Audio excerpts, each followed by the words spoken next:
Right now at 5:30, we're tracking the investigation into an unusual crash in Lexington. Police say an officer lost control of his cruiser and ran into a suspect and then a business. Also on WKYT this morning, the murders of a Laurel County couple remain unsolved 3 months after it happened. But a deputy says he still has hope that that case will be cracked. And the University of Kentucky and Lexington set to announce a new partnership today. We'll have details on how it could make travel cheaper for some of you out there. Tracking, alerting, protecting. This is WKYT This Morning. Good morning and welcome into WKYT This Morning, Tuesday, June 16th, and we're delighted that you're up and at it with us. I'm Bill Bryant. And I'm Rebecca Smith. It's expected to be another hot one out there, which, you know, is pretty much what we would expect in the middle of June. The muggies in the morning already out there Yes. this morning. Let's check in. Meteorologist Micah Harris is in our First Alert Weather Center. Good morning. Hey, good morning, guys. Already seeing a few showers, a few rumbles of thunder to the far northern zones, but all that will creep southbound as we go through time. So if you're sitting there dry this morning, just know toward the afternoon, more than likely, and I say more than likely because we have a 60% chance of rain, but more than likely, you're not going to be dry. You at least have a spotty thunderstorm at least around you. But right now, the heaviest portion has now moved past Owenton, heads up Corinth. You'll be seeing this here in the next 15 to about 30 minutes. Most of this will stay south of Williamstown, heading eastbound, and that's our only lone thunderstorm out there this morning. 76 now in Frankfort, 76 degrees. That's pretty nasty feel. It feels gross outside. Let's just put it that way. 85 by the afternoon. Spotty showers and thunderstorms here for your Tuesday. Now, throughout the next few days, that front is going to be our main story. And then after that, you're talking about Tropical Storm Bill, how it will affect us. We have a lot to go over, and I'll dive into those details in just a few minutes. Okay, we'll see you in a bit, and we thank you. Right now, we're tracking the investigation into a rather unusual crash in Lexington. Police are looking into things after they say an officer accidentally ran his cruiser into a suspect and then into the Family Dollar store on Southland Drive. WKYT's Victor Puente is live from that store with our continuing coverage on this. Victor, what's the condition of the officer and the suspect in this? Well, the next step will be to determine how this crash happened. Police are hoping surveillance video from neighboring businesses can help with that. Now, the man who was hit by that cruiser is expected to be okay. We also know the officer was unharmed. You can still see plywood covering that hole. Workers at neighboring businesses tell us they saw that car pulling out of the building covered in glass. It started when the officer came here to Southland Drive to arrest a man for disorderly conduct. That man was on the sidewalk in handcuffs between the car and the store when police tell us that officer somehow lost control of his car. It went forward, hitting the man he'd arrested and going into the building. After the collision, that man was taken to UK Hospital with non-life-threatening injuries. Police say it's difficult to tell at this stage of the investigation whether or not the suspect was pinned against the wall when that car shot forward. The reconstruction team is investigating the wreck. I'll check with other businesses for surveillance footage. The officer involved was unharmed, but witnesses tell us he was pretty shaken up after that crash. Live in Lexington, Victor Puente, WKYT.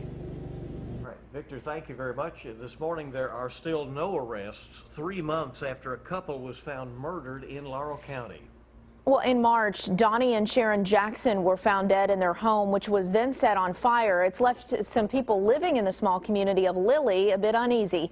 Investigators say they've interviewed everyone they could and followed every lead. However, one deputy says he's confident they'll solve the case. Because it was such a horrific crime and there was local people that a lot of people knew and knew to be good people, I really think that a lead will develop on this, and I think an arrest is on down the road.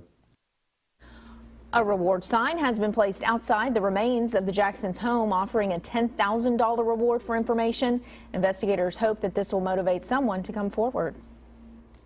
Well, the family of a Whitley County boy hit and killed by a school bus hopes that the tragedy can be turned into something that potentially saves lives. 10-year-old Jonathan Chatham died in March, moments after getting off the bus near his home. Investigators say it appears he cleared the bus, went into the ditch, then came back under it. But Jonathan's family thinks something else brushed him, causing him to fall under the bus. In an exclusive interview, his grandmother told us the family doesn't blame the bus driver for what happened, but they do question a driver's ability to see children at the bottom of the bus steps. There's either not a mirror that sees there to notice that the kids are there, or perhaps there should be a camera monitoring that area. Well, the family says that they want a better understanding of what happened so it can help others. The bus no longer stops on the side of the road where Jonathan died. It now stops at a nearby driveway. We reached out to the Whitley County School Board multiple times to get an update on their investigation and have not heard back. Investigators are trying to figure out how a man died in Bell County. Police say 38-year-old David Mason was found dead yesterday in the woods behind his home in the RJ community. Right now, they're calling this a death investigation. Mason's body has been sent to Frankfurt for an autopsy. Well, Texas is still reeling from the record rainfall of May. More bad weather is headed the way out there. Tropical Storm Bill headed for the coast of Texas, expected to dump about 4 to 8 inches in eastern Texas and Oklahoma. That storm is expected to make landfall this morning. This morning. Officials say high winds, tornadoes, and street flooding are all possibilities. Folks in the area started preparing early. The governor of Texas, Greg Abbott, announced that a special operations center is on alert. And as authorities search near and far for 2 escaped inmates, more details are coming to light about their connection to a prison employee. A source says the 2 may have planned to kill the woman's husband. And it seems that Joyce Mitchell had a very familiar relationship with at least one of the 2 men. Andrew Spencer updates us. The trail has gone cold. Despite some promising clues last week, authorities seem no closer to catching 2 convicted murderers who escaped from a maximum security prison more than a week ago. It's getting very frustrating, not only for my office and its community that I live in and protect, but it's the law enforcement officers, the correction officers. Everybody involved is getting very frustrated, not getting our hands on these 2 individuals. Hundreds and hundreds of leads suggest the escaped inmates are anywhere from Mexico to Vermont. Authorities also aren't ready to give up on the woods just a few miles from the Clinton Correctional Facility. Prison Tailor Joyce Mitchell appeared in court Monday. Prosecutors say she's still cooperating with the investigation, even though she now faces charges of aiding the escape. Prosecutors say the 2 men may have been manipulating Mitchell as far back as 2013. Former corrections officer Anthony Ganji says the #1 rule is that you cannot expect to outwit a manipulator. If you need to work corrections, you need to be aware of your own vulnerabilities because the inmates will find it out within a day or 2 of who you are. In the past, Mitchell had been investigated for an inappropriate relationship with David Sweat, the nature of which is not clear. But a source with detailed knowledge of the investigation says Mitchell did have a sexual relationship with Richard Matt. The source also says Sweat and Matt had a plan to kill Mitchell's husband, who has apparently not had any contact with his wife since her arrest. It's my understanding that he has not visited her since she's been taken into custody, and further that they have not had any telephone communication. I'm Andrew Spencer reporting. There are now calls for Rachel Dolezal to issue an apology after she resigned as the head of the Spokane, Washington NAACP chapter. Members of the civil rights community in Spokane held a rally saying that Dolezal needs to apologize for what they are calling deception. For almost a decade, the 37-year-old represented herself as a black woman despite her white heritage. Many say she needs help before continuing with her jobs. She was one of our own marching with us, and yet we don't know who she is. I think that she needs to step back and regroup.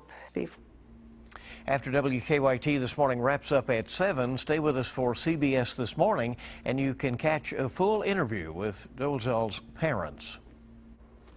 Well, crews in South Korea are implementing disinfection operations in public areas to prevent the spread of a deadly disease. They're trying to prevent the spread of MERS, also known as Middle East Respiratory Syndrome.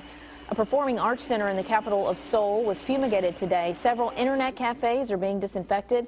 The death toll has risen to 19 in the country, while 154 total have been infected. Well, happening today, Lexington and the University of Kentucky are set to announce a partnership, and that partnership will make travel a little simpler and cheaper for UK faculty, staff, and students. WKYT's Sean Moody is live in Lexington with more on the announcement. And what's this new program going to be called, Sean? Good morning, Bill. It'll be called UPass. It's part of UK's Master Transportation Plan. Administrators said they want to make it easier for people to get to and from campus and around campus as well. Starting on July 1st, UK students, faculty, and staff can ride any Lextran route for free when they show a valid UK ID card. UK has been holding forums over the past few months to get public input on how to make it easier to get around on campus. They're also working to add more parking spaces. Over the 2015-2016 school year, the plan calls for about 1,000 new spaces in lots at Commonwealth Stadium, the Reynolds Lot, Linden Walk, and Rose Lane. UK officials say the parking permits for all these lots will go up by about $1 a month. Live in Lexington, Sean Moody, WKYT. All right, the price is right. Yeah, free. For those who are eligible. All right, our time this morning is coming up on 5:41, and let's check live drive traffic and see what is going on bright and early as a lot of folks are getting ready to head out. All right, so not too much to alert you about. That's good news according to our Waze map. A little patch of slow traffic on Georgetown Road near West New Circle Road. There's also one other slow-moving patch of traffic on North Broadway between the interstate and New Circle. Other than that, it's a clear commute throughout town this morning. And still a lot more coming up on WKYT here on your Tuesday morning. An awesome water rescue caught on tape. Find out why some Coast Guard crew members had to help out this turtle in just about 5 minutes.